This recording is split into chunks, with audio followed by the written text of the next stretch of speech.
when that call came in, I was like super busy with Shania, and it was like, it was an interesting call to get anyway, because I was like, I'm not really the guy for Marilyn Manson. Like, I would do it. Like, I've got a couple friends that have been in his bands. And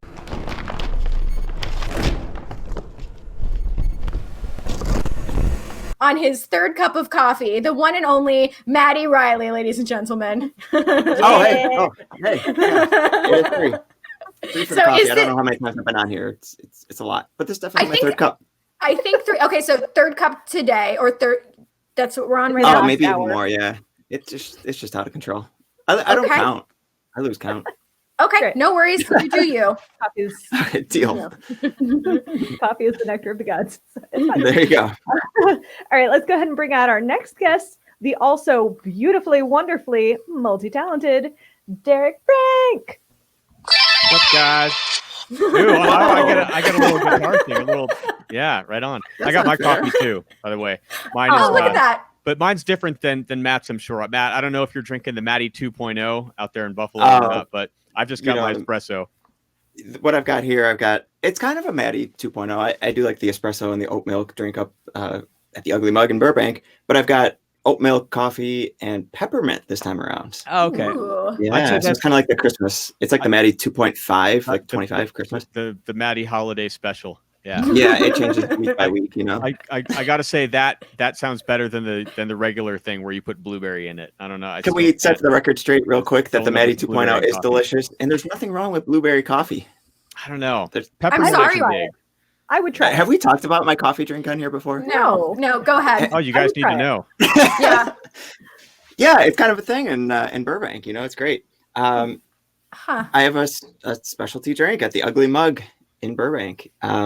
It's a cold brew iced coffee with a double shot of espresso, oat milk, and blueberry flavoring, and it's the best drink you'll ever have. And Great. It's fantastic. But Derek refuses to have it. He's like, I'll try it, but just don't give me the blueberry. I'm a purist. I'm a purist. I'm typically just down with my espresso. That's true. There you go. I feel like you have to do black coffee or go to the extreme with the Matty 2.0, because even taking out the blueberry, you might as well just go all the way, you know? Yeah. I love that we've officially become Coffee Talk. This is amazing. Coffee talk, dogs and daughters, and no big whoop.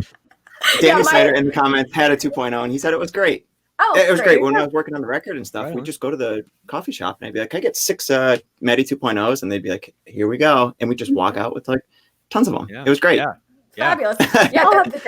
I'm happy to. The one and only time I've had coffee was from Dave Ellefson, and because he has his own line of coffee, and I kind of didn't have a choice. He was like, and when Dave Ellefson offers you coffee, you take the coffee, you know, like wow. you He like has his own beans or what? Yeah, I believe so. Yeah, he has his own brand. Mm-hmm. Wow. Megadeth coffee. Dig that. Right. I gotta check that out. right. Right. There we go. Well, let's steer a little bit away from coffee. Maybe not too much, but I guess the first question for the first question for both of y'all is how did the two of you meet? Because Matty, you were briefly telling me the story about how you met, but is there a more elaborate tale? Oh, you want to tell the story? I mean, it depends. For me, it was kind of, I guess we've told the story before, and it literally is not more elaborate than that, at least from where I was coming from. But when I first moved to Burbank, I got like a part-time job just to kind of make ends meet while I was getting situated in the area. Really, it was only my second time ever in LA, and decided to move there. So I was working at a hardware store, and I was just working like the customer service desk. And my first week working there, Derek walked in, and I helped him do a return, and we were just small talking, and turned into, you know, oh, what do you do? Oh, I'm a musician. Oh, cool. I just moved here for music. And Derek's like, what do you do? I'm a bass player. And then eventually it just got into this, you know, friendship, and it turned out to be something really cool. And Derek, you could probably tell it a little cooler, I guess. But for me, I was so new to the whole thing that I was just a customer service guy, you know? That was it. Yeah, the hardware store is like, it's like half a block from my house. So like whenever I do any kind of home project, I'm there like 2 or 3 times a day. So I remember I just walk up there, and I remember, yeah, that's where I met Matt. And I was like, man, come by afterwards, check out some basses and stuff. We'll nerd out, and we did. And here we are, right on Talkulture, drinking coffee. What? Who would have thought? Yeah, life ain't so bad. Yeah, Derek was the one. It was funny. You were the one, as I started to get a little more situated in the LA scene and stuff, I was still holding on to the part-time job just because, like, you know, you get scared. How am I going to pay rent without it? Blah, blah, blah. And Derek was always the one like, dude, did you quit yet? Are you still working there? Come on, dude. You just got to stop. You got to just leave, you know? So Derek was the one pushing me to like, finally leave. And every time he'd come in, he'd be on the road for a few months. He'd come back. I'd still be there. He'd be like, dude, what are you doing here, man? You didn't quit yet? You didn't get a gig yet? You didn't get a I know, right? major pop singer yet? It's taking so long. Said, right? And Derek was the one who made me feel terrible and made me want to move back to Buffalo. No, I'm just joking. Damn. Well, have the two of you guys worked on any projects together?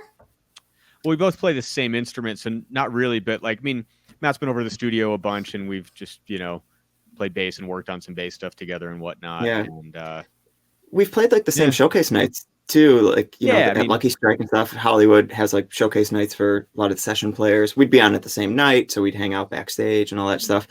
But yeah, I always tell people, my best friends, I'm never going to be on the stage with them because we play the same instrument. All my best friends are bass players, and you're not going to find two bass players in the same band. So it's always like, oh yeah, we're best friends, but you're in this band and you're in this part of the country. And the fact that Derek and I will probably never be on stage, it's just kind of a reality, I think, you know, on the same stage together, you know. But the cool thing is, that thing that we do at Lucky Strike in Hollywood, or used to do before March anyway, it was a thing we would do once a month where I play in the house band, and the musical director of the house band is Avril Lavigne's musical director, Steve Ferlazzo. So Matt used to come down to the gigs a bunch, and finally we got him up there to play and sit in and stuff. And that's how Steve got to hear Matt, and how Matt eventually got called to join Avril's band. That's right. So let me correct one little statement on that. So I never actually played Lucky Strike until after the Avril tour. He actually found me at the Viper Room. He came to the Viper Room. I was playing I was playing at the Sunset Jam, which is another showcase night in Hollywood. This is the one that Steve Ferlazzo does, Avril's music director. His is more of the big established people when they're not on their A-list tours and everything. They all come in, they, you know, play together. There's also another showcase night at the Viper Room called the Sunset Jam, which is more like upcoming people trying to get their name out there. So I actually got discovered at that show. That was when Steve came out and was like, yeah, he can sing, he can play, he's got stage presence. The next day he called me out of the blue, and that's literally how I got it. And that night I was doing a Marilyn Manson tribute. So I was in like full Marilyn Manson makeup. And that was the night I got scouted for Avril's tour, which is hilarious. So I'm like talking to Steve because I knew him as an acquaintance. I'm all like makeup out and everything. I'm like, hey, Steve, what are you doing here? That's cool. Little did I know he was scouting me, and little did I know I was probably making a fool of myself. but the funny thing was, like, he was texting me that day and like asking, like, because he was asking about you, and I was like, yeah, go check out Matt. So I originally I told him about you, like threw your name in the hat, said, yeah, check out Matt for the Avril thing. And I remember he was texting me that day saying he was going. No. Dun, dun, dun, dun, dun, dun, dun. Where was I? Dramatic pause. What's that? You froze a little, Derek. Oh, really? Oh, crazy. It is Utah. It's cold out here. We freeze a little bit. It seemed like everyone knew that. When I went to the Viper Room that night, everybody knew that I was being scouted, except for me. Well, you everyone was being later. So nice to me that night. You know, I'm like, cool. You texted me later. You're like, man, Ferlazzo was down here. He never comes down here. Like, and he was like, oh, he came and watched the whole Marilyn Manson set. And I was like, yeah, I know I did. I'm like, I wonder if he'll have me play at Lucky Strike with you guys. That'd be so cool. Yeah, that was literally all I thought. Yeah. And like, I knew he was considering you for Avril, but I wasn't going to say anything. And then I got the call the next day. It probably took the pressure off because you didn't know what the situation was. You're just over there. Oh, exactly. Marilyn Manson. When he called me the next day, because he's like, hey man, what's your number? I want to give you a call. I want to talk to you about something. And I'm thinking, oh, cool. He wants me to play in this showcase night. And that's all I was telling people too, like, oh, Ferlazzo was there. He saw me play for like the first time. I think he wants me to play this big showcase night, and that'll be huge for me. I can start networking around Hollywood. So I'm telling all my friends. And then he calls me that morning. He's like, okay, you know, Avril needs a bass player. You're considered. Let's keep in touch, but keep it on the DL. You can't tell anyone. So meanwhile, the dozen people that I already told, like, oh man, Ferlazzo's going to call me about Lucky Strike, they're all following up with me. Hey, did he call? What's going on? And I'm like, yeah, it was just Lucky Strike. That was it, you know, because I didn't keep all the Avril stuff a secret, you know. But that was fun, yeah. Small community in LA for sure. That sounds so cool. Yeah. All right, we're going to shift gears a little bit because, Derek, we haven't had you on the show before, so we have to ask you some very important questions. Okay. First of all. So 11 years later is your second solo album, and of course, you know, 10 years after the first. has this album been something you've been working on for the past 10 years, or, how did it come together? Was it relatively quickly, or? It was pretty quick. It was, I just started working on it in March, and recorded it in July. So in March, when the pandemic hit, I was in Vegas. I do a Vegas residency with Gwen Stefani and Shania Twain, and I was there with Shania at the time. We got canceled, came home, and I didn't know how long it was going to be. So I was like, and I'd always been thinking about doing another solo project, but just never had the time. I was, juggling gigs with a couple different artists and just busy. And so as soon as I came home from Vegas, pretty much the next day, I just started writing tunes and started putting it together. And as the songs started coming together, I was like, okay, I've got a goal in mind. I'm going to try to do this many songs by this date. And then once I have it, then I'm going to call it these guys and blah, blah, blah. So it came together pretty quickly. I wrote tunes for just a couple of months and then got them to the guys and rehearsed. And then, in July, we recorded the record. Yeah. So it was pretty fast. Yeah. That's fantastic. It was all in the interest of just doing something, because we musicians, we're used to always doing something. If we're not playing, we're going to hear our friends play and blah, blah, blah. And, I'm not good at sitting home and sitting still and doing nothing. So I had to just create a project for myself, because if I didn't, I think I would have gone crazy. Yeah, we know what you mean. Yeah. So I guess a follow-up question for you, Maddie, is what is your favorite Jim Carrey movie? Jim Carrey movie. That's so funny. You really threw it in the conversation. How about that? I told you I would. We were talking. She sent me a Jim Carrey gift, and I'm like, "Oh yeah, Jim Carrey." And she's like, "I'm gonna switch up all the questions about Jim Carrey now." I'm like, "Sure." Yep. And here we are. For me, Cable Guy. It's really dark and dude, right? I feel like that's definitely my favorite one of his. It's got a lot of substance to it, right? That's a good one. That's kind of a deep cut for the Jim Carrey movie. It is, right? That's actually my number 2. I was going to say Cable Guys was probably my number 2. Yeah. And what's your first, Derek? Oh, Dumb and Dumber, without a doubt. Okay. Wow. Yeah. All right. That's funny. Dumb and Dumber for me, I would put Ace Ventura above Lloyd Christmas in terms of iconic Jim Carrey characters. But I still think Cable Guy, number 1 for me. Man on the Moon, too. Somebody saying Man on the Moon. That was awesome. Yeah, right. That was great. Yeah. But every time I go to medieval times now, I'm just kind of hoping for a Cable Guy moment. Right. I've never been, but I mean, yeah. Oh, but that's Derek. That's so iconic. Janine Garofalo as the waitress and Andy Dick as the knight. We do not use utensils. Would you like a refill on your Pepsi? Samsonite. I was way off. I stayed at Dumber has iconic lines. With a Samsonite suitcase. Yeah. So many quotables. Even now, that's all I think is Samsonite when I see that. Because I didn't even know about it when that came out. I was so young that I didn't even know the brand. That I've just grown up to only associate that with Dumb and Dumber. Right. I got it. But okay, Maddie, the real question is, I know you've also been working on a project, and the last time we had you on was around October, where you were just kind of starting to tell us about it. So what can you tell us about where you are now with the project that you've been working on? Yeah, so I've been, kind of similar to Derek, got a little stir crazy. I finished up all my projects. I was producing a band and I was doing some other session work and everything. And once that all came to an end, I was getting a little stir crazy. So I started to do my own record as well. So I have some songs right now that are being mixed and I'm just waiting for them to come back. But it's going to be a totally instrumental record, very bass heavy, synth heavy, very melodic. So when I say instrumental and bass heavy, it's, it's not just going to be virtuoso, jammy bass stuff. It's going to be very melodic, almost to the point that you could probably sing a lot of the melodies. It's almost like the vocalist could be in place of the bass, on this record. That's interesting. But no lyrics, just because I'll let the music kind of speak for itself. But yeah, it's going to be really cool. Lots of kind of Radiohead soundscapes and, just very experimental. Just to have fun. I bought a bunch of new bass gear and it's literally just me being let's have some fun with it and see what I can do. And if people don't like it, I don't care. I'm literally just doing it for myself and it's just fun. It's great. But I think people will like it. It's cool. I want to hear You more. said you're in the mixing phase I showed now, Derek one of them. Yeah, you played me. Yeah, Derek heard one. He said it was the best thing he's ever heard in at least 20 years. No, I was just kidding. But so what I'm doing it a little differently than Derek's release, where Derek did a full length and released it. I think I'm just going to kind of write and release singles over time, literally probably once a month. Literally, I'm sending them off to someone else to mix as I finish recording them.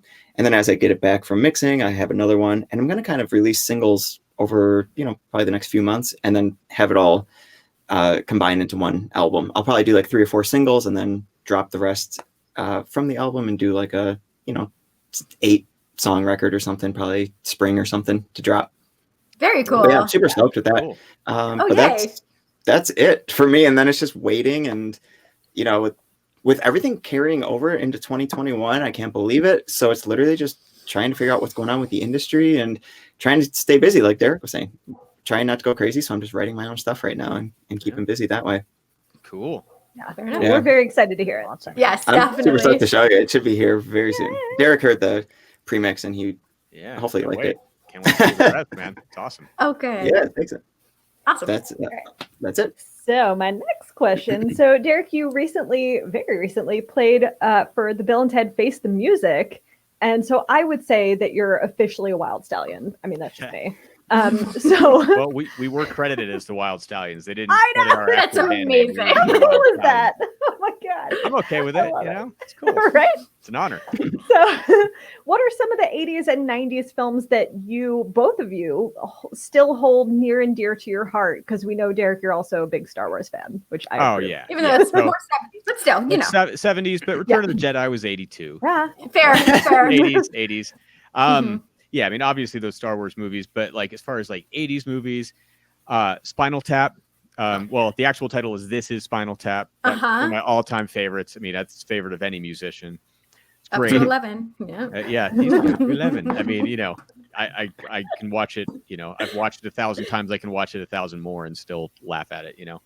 But honestly, like Bill and Ted, like the first Bill and Ted, I remember being in high school and like we used to quote that movie all the time. And it was just it was really cool. It was one of my favorites back then. I hadn't seen it in many years.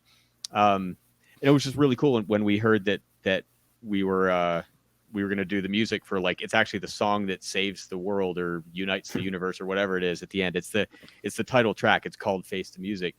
It's pretty cool that like we got to play this iconic thing and I got to play the bass part for the character Death, which is pretty cool. Like when he's messing around on bass, like we got to like match it to the picture. Like they sent us a cut of the movie and we were kind of like watching the actor's hands and kind of playing to match that.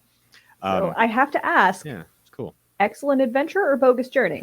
Ooh, definitely excellent adventure.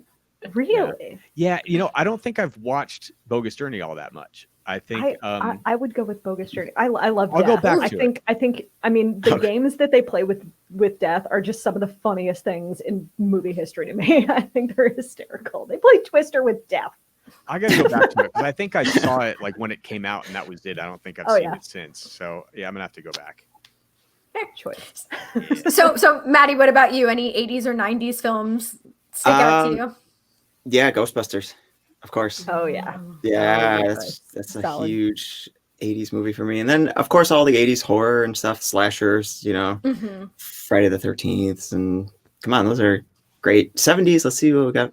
I don't know, I'm definitely more of an 80s when it comes to movies. Ghostbusters is probably my favorite 80s movie, and then the slashers.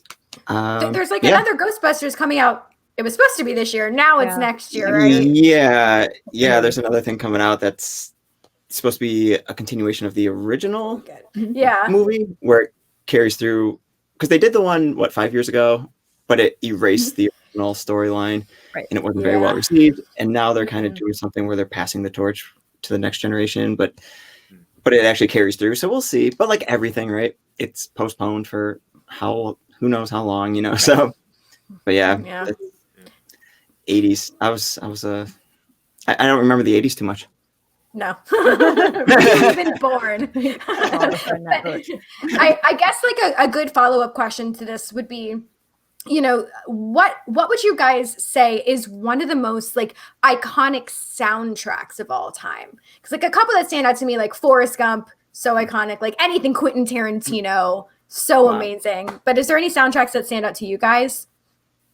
I mean, anything John Williams did. I mean, all the Star enough. Wars stuff and what did he do? Like all the Spielberg movies, like Back to the Future, all those kind of things.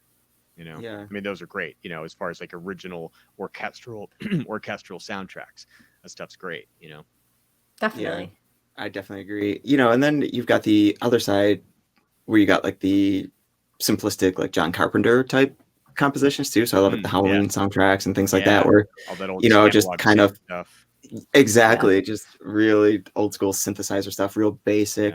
But then you've even got soundtracks I love for like musicals and stuff like that too, like La La Land. I love La La Land. It's so funny. I love that soundtrack. It's so jazzy and fun. Derek, are you? Do you like La La Land? It's definitely like a hit or miss. I love it. I thought it was great. I saw it and thought it was great. I wouldn't say it's like in my like top 10 or anything, because I'm just generally not a big musical theater sort of guy, and that's kind of what that was. But I thought it was great. I love the story of it. I'm not really super musical theater either, but it definitely reminds me a lot of, because there's the musician trying to come up, moves to LA, and I thought that was cool. But yeah, I definitely love the music with that too. It's funny. So in terms of, I don't know why, there's something about that soundtrack. It was like right around the time I moved to LA too, is when I saw that movie, and maybe it's just like, I don't know, something special about it, But soundtracks are crazy because you got everything from John Williams to, pop music soundtracks and everything in between for movies. So. Sure. Right. John Carpenter. Don't forget your Danny Elfman. Oh yeah. Of course. Oh, geez, yeah. Right. We were just watching on Netflix. They have this thing called the holiday movies that made us. Like yes. Did you see the Nightmare Before Christmas one? I made it to Elf. Okay, Elf was great. But Nightmare Before Christmas one, it's like they interviewed Danny Elfman a bunch. He was just saying how he never set out to be a film composer. It was like a thing, I think, during Edward Scissorhands when Tim Burton asked him like, hey, can you write some songs for this movie, or can you be the composer for this movie? And he's like, that's not what I do. I say rock it. And he's like, just write some songs. And like that's how it all started for him. And then he just became one of the most iconic film composers of the 20th century, 21st. Crazy. And Oingo Boingo. Oingo Boingo. Yeah. Even at the time, Simpsons, he was just, that's the thing. He was just the lead singer on Oingo Boingo, and that was his thing. And then kind of went from just by fluke, went to being a film composer.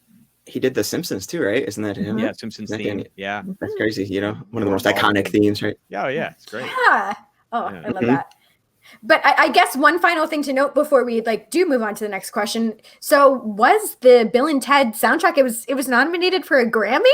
Yeah, that was how exciting is that? Super exciting. And this is my first year as a voting member. I just joined the Academy this year, so this is my first time ever getting to vote for Grammys. So of course I voted for it, Yeah. So it was cool. It's cool to be able to vote for something that I was on. Yeah. Wow. I know one other person who was nominated for a Grammy. It's a friend of mine, Nathan Tyson, because he wrote the lyrics for the musical Amelie. Oh, cool. So that entire soundtrack was nominated as best new soundtrack. Cool. I thought you were going to say me, Danica, for my Latin Grammy, but it's all right. No worries. Won that, okay? I have a Latin Grammy. Yeah, for what? Nice. For what album? So it was a song with an artist named Don Omar, and he did this song. I'm not even singing on it. I am literally talking in a British accent. And the song won. And I don't even want to tell you the name of it because it's so embarrassing. I'll tell you after, Derek.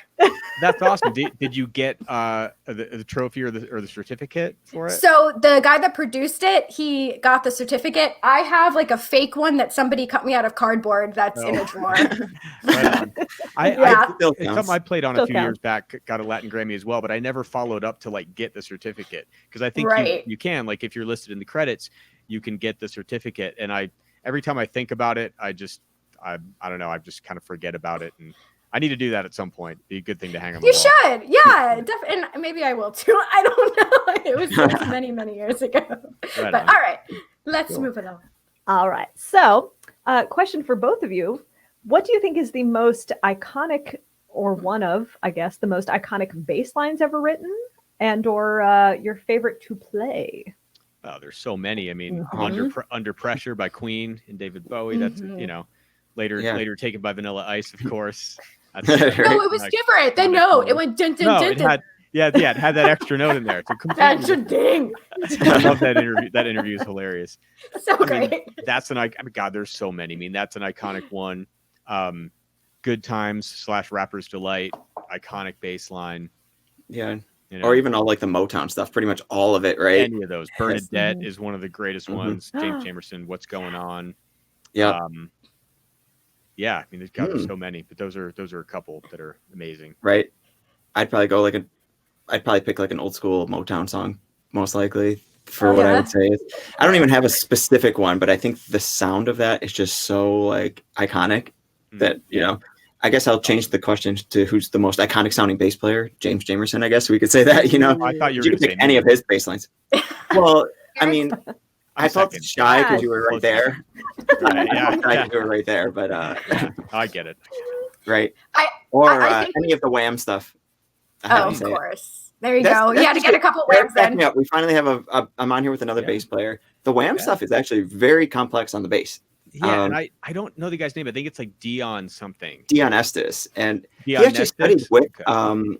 he actually studied with James Jamerson in Detroit. So he's like a student of his. Oh, wow. So it's very like complex playing and everything. Yeah. So I make a big deal about it because like I really do love Wham, but everyone thinks it's crazy. It's not a household name of like favorite bands from people, you know. So I have fun with it. I poke fun at like the fact that it's one of my favorites.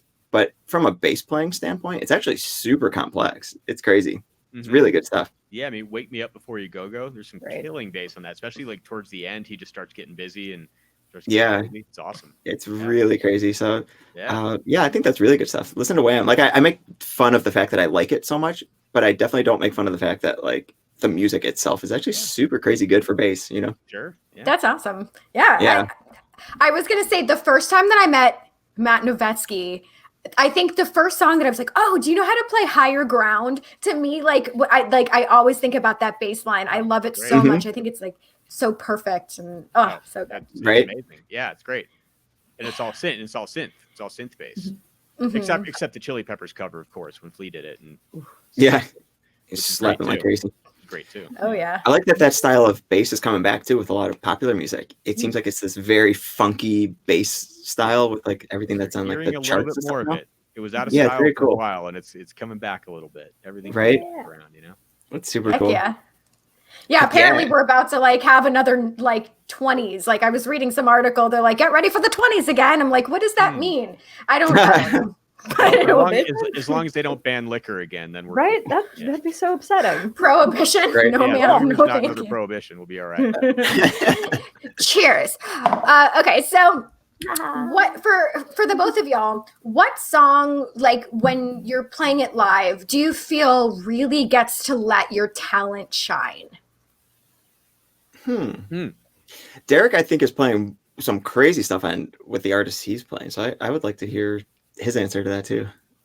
Well, it's interesting because we both play with artists whose records we did not play on. So when we're playing live, we're playing bass lines that were created by other players. So there's we don't have the connection in that we created the bass line, but also like when we're on stage, we do, as players we make them our own. So we definitely dig in and put our whole thing into it. I don't know. For me, one of the artists I play with Gwen Stefani, when we do "Don't Speak," that's one where it's just like I love Tony's bass line on that song, and I love just digging into it. And that's one where like when we play it, I don't know, I feel great playing it. It's so fun, and I feel like I can really dig in and really, I don't know, represent it. Heck yeah, it's a fun awesome. One. Yeah. I like playing, like for me, like the skill set and everything with the Avril tour is just so perfect because it's like, it's not crazy complex stuff. I'm not slapping, doing funky stuff. And it's funny, when I first got the gig, I'm like, yeah, I'm going to play Skater Boy and all, that's going to be great. It's going to be my favorite one. But really, my favorite one is, there's a ballad song called When You're Gone. It was from, I don't know, 10 years ago or something. It's so funny. For me, that's my favorite one. And it's actually really complex. The bass lines and everything, all the notes that are playing in the bridge section, it's like all over the place. It's way, way, way more complex than anything else in the set. So for me, like that's my absolute favorite one. Plus, it's the one where every time we play it, that's when Avril's like, take out your lighters and your phones and everything, and the lights go down. So we get this giant cinematic thing. Plus, it's the one where I'm playing all over the fretboard and cool stuff. That's my favorite one to play live on the tour. I've told that to everybody. Do you know who played it on the record? Ooh, that's a good question. I'll have to check that one out. Take a listen to it. I would assume for the era, I'll check it out. I would assume for the era that it would be either Paul Bushnell or Chris Chaney. Gotcha. I'm sure they put on some of those records, and those guys are great. This one's really cool. At first, I was thinking it was going to be like a lot of root notes and everything, but it's not even close. It's definitely pick playing, and there's crazy stuff all over the place, and it's chromatic walk downs and super cool, real dissonant. You were literally like tritone things, and like it's really cool. I gotta check it out. I don't know. And then by the time it hits that final chorus after doing this really complex bridge, it just like it blows up. Everyone goes crazy. And again, there's all the lighters and stuff. That's my favorite part of the night. You know, it's so cool. Right. Awesome. Yeah. And then I get to showcase my pink hair, which is part of my talent. There you go. But now At the time it was pink. Everyone's very confused now. They're like, soon to be another color. Yeah, I'm gonna change it up. I'm already bored. I've had the blue for like a year, and I have 0 pictures on stage with it, just because that's how the year's been. You know, it's crazy. Yeah, I'll have to change it up to like something else. I can't say what though. And I like my mom's comment, except she spelled bass wrong. Mom, That's correct. Is that Come on, Cap. Is that your mom? Come on, Cap. Mom. You know I like better. it's all about the bass. That's a good one.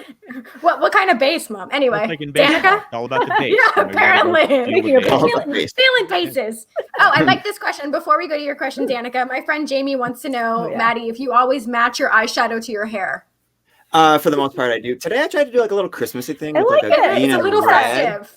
Yeah, I was going a festive. little festive, but like it's kind of pink and it's kind of very green. But yeah, I always kind of match it. That's why I'm excited to. I'll probably do purple next, and then I'm excited to because then I can do the whole palette as purple eyeshadow, purple. I was originally even doing like blue eyeliner when I first got the blue and stuff. So yeah, I'm always just color coordinated. So literally, I'm bored with blue everywhere. So I'm like, let's do purple everywhere, and then I'll just. Yeah, I don't know. Go through the rainbow. You got to start getting bases that match like your hair and makeup color. So, I like, was thinking about that. Tour with that color, you need to like hit up Fender or somebody to like get you a base that's that color. You need to go, like, that deep with the color coordination. I was thinking about like, man, I wish I had this pink base. There was like this custom base that I was you can get at the custom shop and everything. I'm like, oh, I'd get this pink one, and it's so funny because at that point it would already be done because I would already be blue, and now blue's already on the way out. I'd be having to get base. You just got to plan ahead. You got to plan like what color you're going to do for the next tour, and then just get. That's a really good. I'll probably do that. Like it's not even probably like I'll definitely do that. Yeah, for sure. Don't you already have like color coordinated in-ear monitors too? I did have the pink, and now it looks cool because it's pink and blue. And now I'm super excited if I go with like this purple to have like a pink and purple type thing. Like that's more my. I went blue because people were like, you know, they look cool. Go blue, and I thought it was cool. Avril thought it was going to be cool too. So I'm like, yeah, let's do blue. But for me, it was never really my first choice. But to go back to like a purple is going to be pretty cool. Purple and pink are definitely more of like my thing, you know. Awesome. But it's funny. I've had this for a year and I have 0 pictures on stage or anything with it. You know, it's the forgotten. You can color. always go back.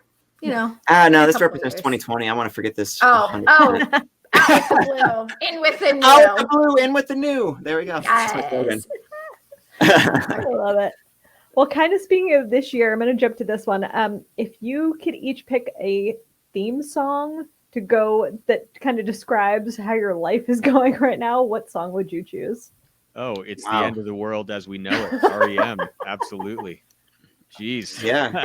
You know, that's like the theme of 2020. Fair. Yeah. Fair. Mine would be yesterday. Yesterday's kind of the same thing, right? Same themes, you know.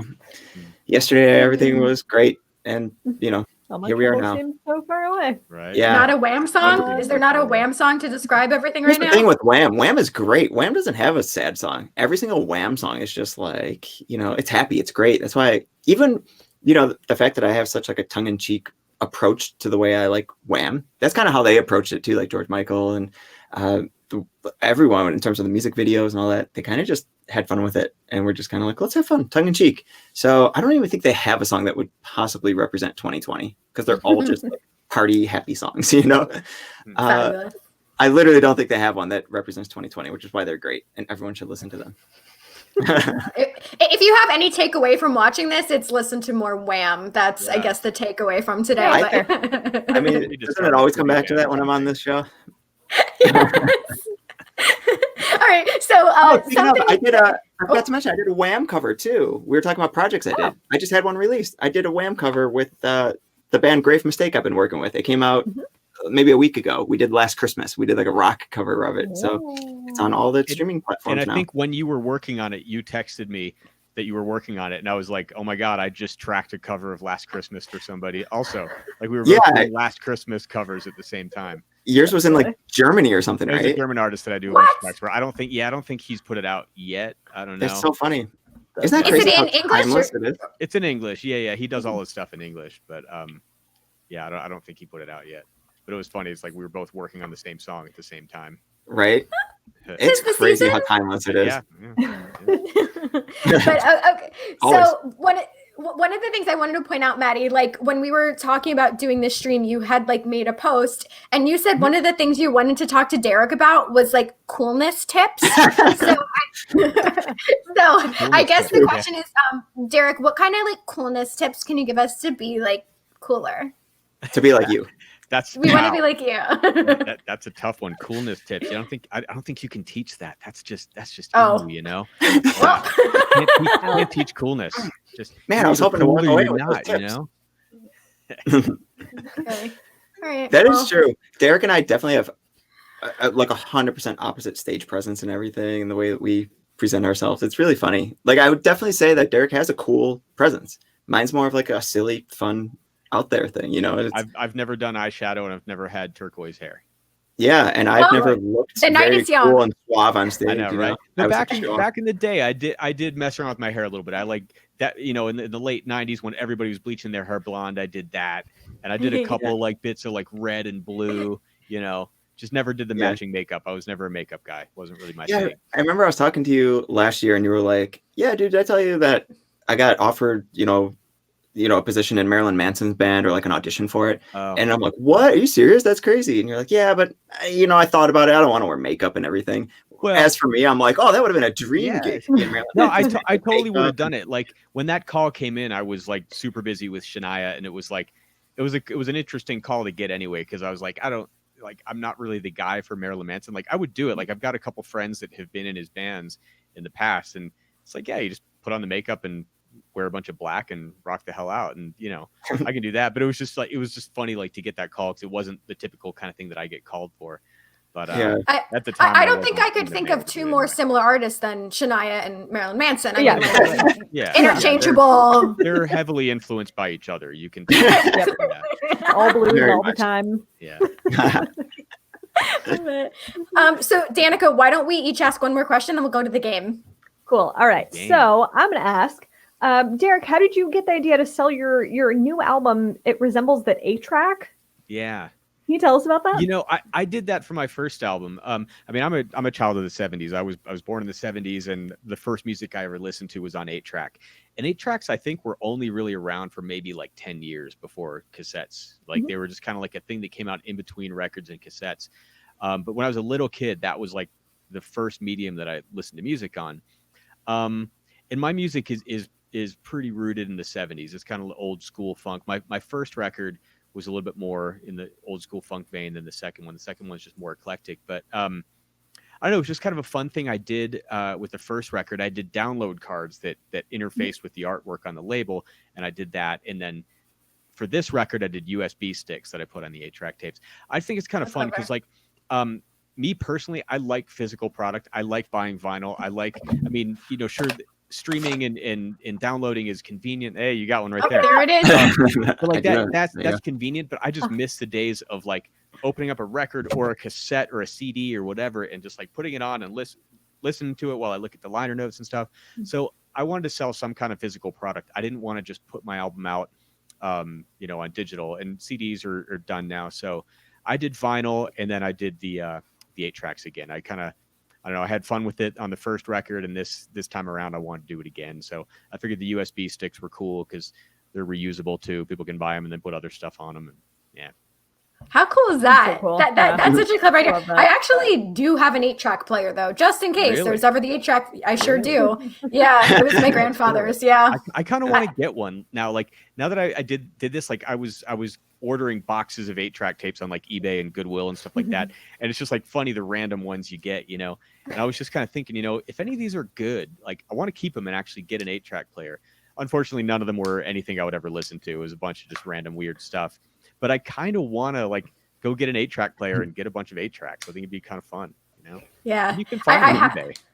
Oh, okay. I might have to do that. And I see them like at thrift stores every now and again. So maybe I'll have to pick some up too. I've never seen one. The place where I did my record, a studio called Plier Studio. It's great. He's got just tons of records and just stacks of 8-tracks, and he's got an 8-track player there. So like when we were like eating dinner and stuff, and you know, in between takes and whatnot, we'd put on some 8-tracks, and it was just really cool. It was a cool nostalgic thing. And I was asking him, I'm like, how do these sound? I haven't even listened to them in a while. And he's like, they're great. sound awesome. They're super warm and analog. Oh, that's so cool. Awesome. So, okay. My final question before we go to the game is, you both have accomplished so much in music, but what would you say is your biggest personal life accomplishment? Wow. That's actually funny. For me, I would say it's my music accomplishments and getting put on a tour like this. And, being from Buffalo too, it's, kind of like a city where there's not a music industry, and you kind of just have to really battle the odds to try to make it and everything. The fact that I was able to do that, I honestly hold that number one for my life accomplishments. The fact that I moved to LA without really knowing anybody, knowing the city, and the fact that I could turn it into this and make a career out of it. Like, literally, there's nothing in my life that tops it. Like, I honestly think that's number one. You took a chance to turn a dream into reality, and that's a huge personal accomplishment. I think with musicians, the two go hand in hand, because having a career in music isn't just a job, isn't it? It's not like you just go to school and you study and then you get a job and that's your accomplishment. I mean, it's a lifelong passion and something you've worked on your whole life. And I think just when you are able to get some sort of success and make something happen and achieve some sort of dream that you had, turn any kind of dream into reality, I think that's as much of a personal accomplishment as it is a career accomplishment. Yeah, I think a lot of musicians would say the same thing. Yeah, absolutely. It's an extension of ourselves for sure, which is what makes 2020 very weird. It's like we can't be ourselves if we're not playing and recording, right? So that's why we do all these fun things to keep busy, because it's literally who we are. We're musicians and we have to make music, and it's literally more than just a job. And people who aren't musicians, or people who saw me struggle for the amount of years that it takes and stuff, it's very confusing for people. They just don't get it. Like, when they see people who can just go to college, get a job, move up the ladder, and they see someone struggling for 10 years after college and stuff, they just don't get it. They're like, what are you doing? They don't understand that. Like, there's nothing I could do. There's literally nothing I can do that would replace music. It's just how it is. I think we musicians are lucky because we have that passion, and we've had something that we've been wanting to work on since we were kids, where some people are just like, well, I just want to get a job and make money so I can buy a house and support my family. But we've just kind of had this thing that we've this dream we've had since we were kids. And it's kind of cool to like work on that, and different strokes for different folks. Like, living that life is totally cool too, if that's what you want and what you enjoy in life. But on the other end, there's people like us that live these very strange lives where we're we're on the road for a long time, and we just struggle, and we just play gigs for fun, and it's just what we do. And there's nothing else I'd rather do. Absolutely. I wouldn't have anything else. Awesome. Being in theater, I can absolutely 100% relate. There you go. Right. All right. So we have a game for you guys. Maddie's a pro at this by now, but this is a game of Would You Rather. There is no wrong answers here. And if you guys want to elaborate on whatever answers you choose, then you may do so. If not, we'll move right along. So without further ado, this is Would You Rather. And the first one is, would you rather write the soundtrack to your life story or write the soundtrack to a Hallmark movie? Derek, you look different in that picture. I didn't know that was you. Oh, thanks. I dyed my hair. I'd say write the soundtrack to a Hallmark movie because it would just be hilarious. I'd say the same thing. You got residuals every year. It would just keep playing and playing and playing, and you're set. And I think the soundtrack to my life story would I would take more time to do it, and I would just nitpick everything too much and think about it too much. Where like soundtrack to a Hallmark movie would just be like, oh, well, this could be a hilarious thing to write while these people are, I don't know, doing whatever people do in a Hallmark movie. Yeah, I think that'd be hilarious. I'm gonna go with that one. There you go. Perfect. Beautiful. Good. All right. Great. Next one. Would you rather play with only 3 strings, as in one of them has broken, or play in the wrong tuning? I've done both on stage. Really? Which one's the least painful? Well, Matt, that's wow. I'm trying to think because they're both. I would say I'd rather play in the wrong tuning because hopefully I could maybe find my way around the fretboard. But if I'm missing a string, that's a little more difficult because you're losing just, notes on the fretboard. Yeah. So I would go wrong tuning. Yeah, if it were like an onstage thing at that moment, like a string broke or my bass was in the wrong tuning, which has happened to me. I've had like my tech hand me the wrong bass, and I use a few different tunings with Shania. I've had a thing where like my tech handed me the wrong bass, and I had to jump right into a song, and that's more confusing because then you have to think about it. You have to think, okay, how do I have this bass tuned, and what is this one? And so that's more of a struggle. If I was just missing a string, I could get by. I think that would be an easier thing to do. We were also trying to figure out this picture, like this 3-string thing. Is this just like a custom bass? Like, what is that? Yeah, there are people make all kinds of weird basses, and there's a band called Morphine that was kind of big in the 90s, and the guy played a 2-string bass with a slide. So he played a 2-string. Also, Tony Levin, who plays with Peter Gabriel, he's got a 3-string bass. He does this thing where he attaches these drumsticks to his fingers, and he plays. It's really cool. And he had a custom 3-string bass made for that. I know a bass maker in Chicago. These basses called Sarek basses, and they're amazing. And he showed me a 1-string bass that he made that was kind of funny. So people make all kinds of weird things for weird reasons. I want a 1-string bass. Depending on the style, right? You can get by with 1 string, Yeah, absolutely. Gotta do what you gotta do. I love the body of that bass. I just think that's a really beautiful design. Wow, yeah. That's just me. Yeah. All right. Here's the next one. Would you rather? Okay, so this is for both of you, Derek and Maddie. Would the two of you rather get matching tattoos or pick tattoos for each other? Oh, I'd go with pick tattoos for each other. I love you, Matt, but I don't see us getting matching tattoos. Oh, really? You don't want George Michael's face, Yeah. Matt did that with Avril. He's got the Avril tattoo. I do. I have a matching tattoo with Avril. First time I met her. Fun. Got a tattoo with her just to match her. It was ridiculous. Doesn't Ferlazzo have it too? Don't you and Ferlazzo?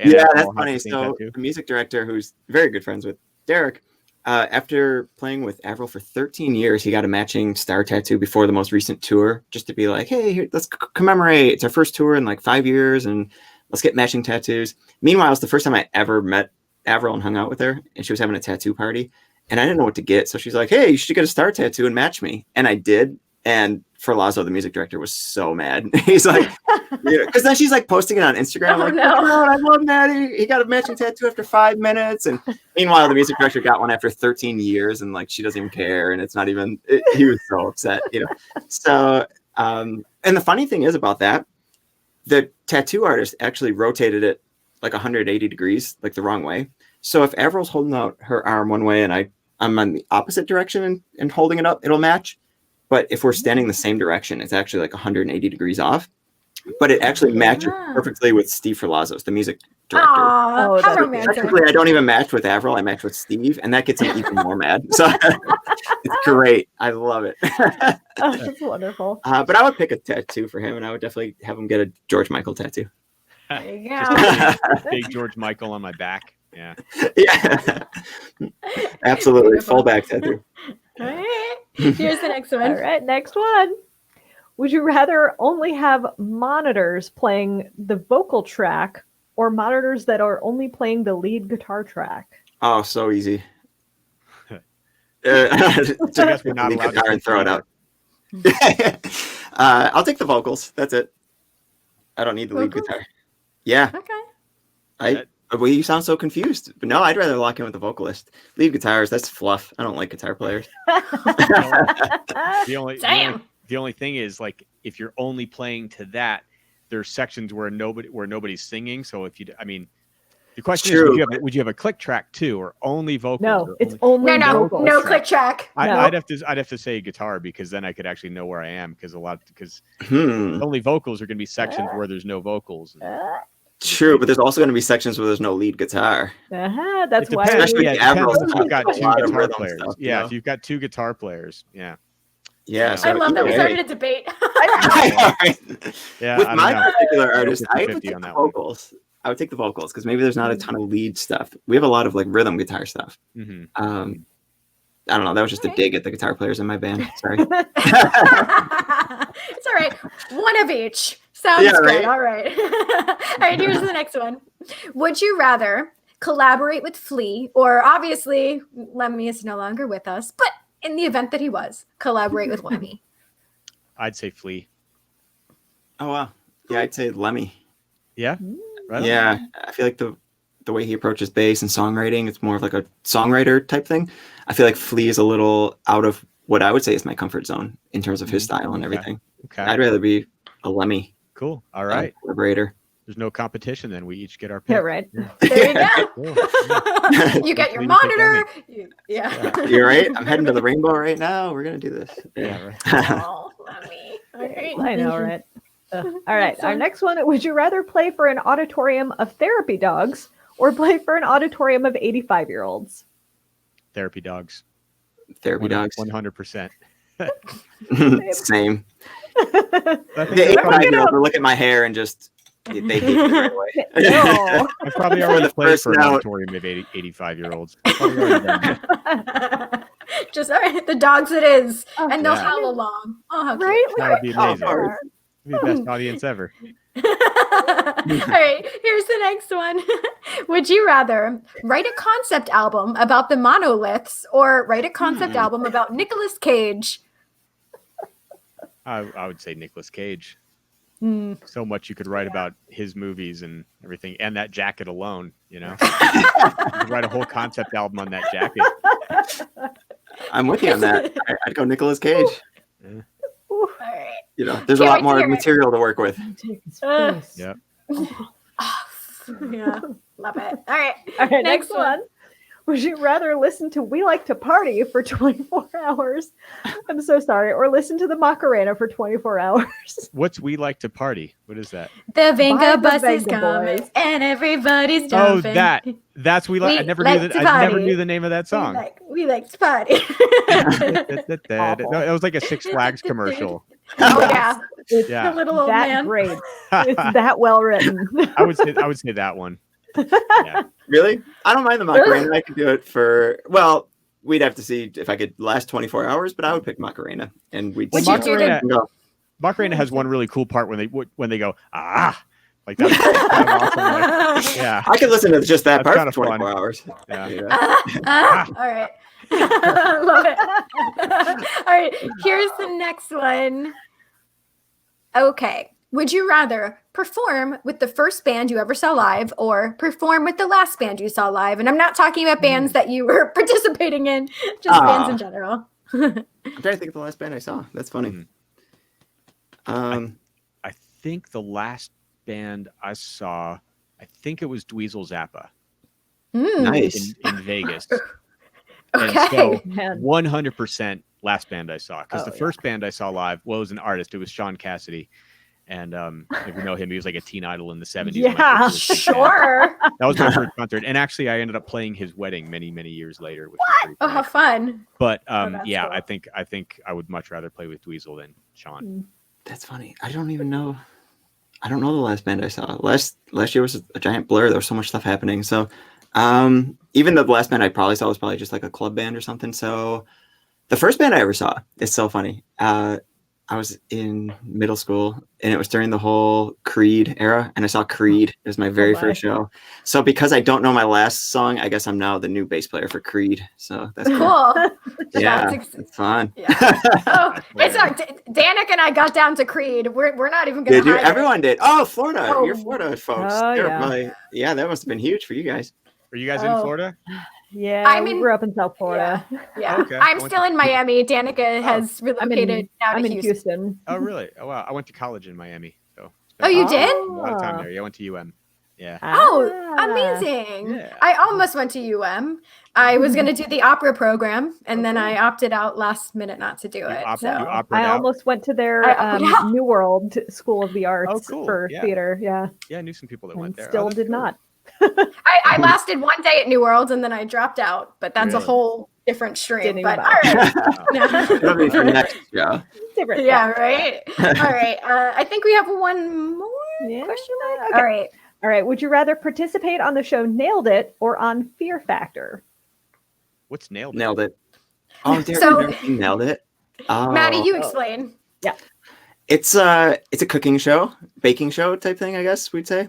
But it's Okay. people who have no experience with it, and they have directions on how to make these dishes. And basically, by the end of the process, they take a look at the results, and it looks absolutely nothing like what it was supposed to. And it is Hysterical. Okay. really It's pretty terrible. funny. It's Okay. super funny because it just looks nothing like it. And Like even some of these beautiful results, bow like that would be a cake that they would just show okay. off. Yeah. It's on Netflix. Yeah. Yeah, it's on Netflix. Yeah. I would definitely go on that show. It'd be hilarious. I would Right love on. to do that. Right on. I would do that because like Fear Factor, I used to watch it every now and then, and like all the stuff they do where they're like, climbing on some rope or, any kind of like extreme thing in the outdoors, I'm totally down for that. But me being a vegan, like when they have to like eat some weird meat thing or like bugs or something, I'd be out at that point. Yep. So I would I would have to go with Nailed It. Mm-hmm. Fair enough. That is a very smart choice. Very smart choice. Yeah, gotta draw the line. Yeah, there's like literally no risk with being on Nailed It. It's great. Yeah, exactly. Right? Well, except the humiliation. But all right. I'm ready for that. we humiliate ourselves on stage all the time anyway. So there you go. Well, since we've reached the end, this flew by. Is there any final thoughts that you guys want to leave us with here today? Final thoughts. I don't know. Final thoughts.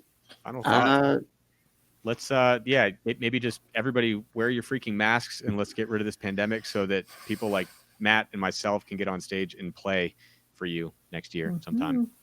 So let's all do what we can to be healthy and stop this thing. Yes, I second that for sure.